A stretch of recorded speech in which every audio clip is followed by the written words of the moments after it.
Maghugpong ang mga inilang artist ug direktor Lokop Kabisayan alang sa ipahigayong 500-day countdown to the Quincentennial Celebration diin sentro sa kalihukan ang dakbayan sa Lapu-Lapu karong Sabado.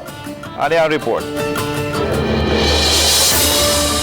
Tibok adlaw ang rehearsal sa Hoops Dome alang sa ipahigayong 500-day countdown to the Quincentennial Celebration karong Sabado. Padayon usab ang pag-setup sa stage, lights and sounds alang niining dakong nasudnong kalihukan.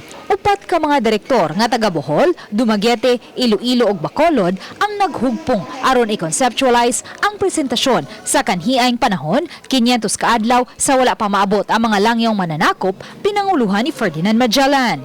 Subuanon ang lead choreographer. We will be seeing a spectacle that is of high technology. There's going to be video projection mapping, but at the same time, at the heart of this is our own traditions before the coming of our colonizers, emphasizing that even before the coming of our colonizers, the Philippines has a rich civilization of its own. Samtang ang mga upunganon nga nagkampiyon sa World Championships of Performing Arts ang mukanta sa theme song nga giuluhan og bagani uban sa nabantog nga mga choir Lokop Kabisayan.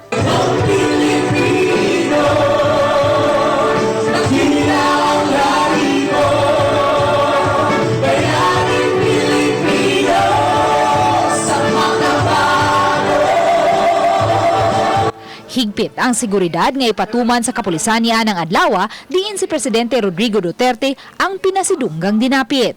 Apan wa pa makakonfirmar ang buhatan sa presidente kung makatambong ba siya sa maong kalihukan karong Sabado. We already requested our regional quarters for augmentation. Uban ni June Solon, Luan Merondina, Balitang Besda.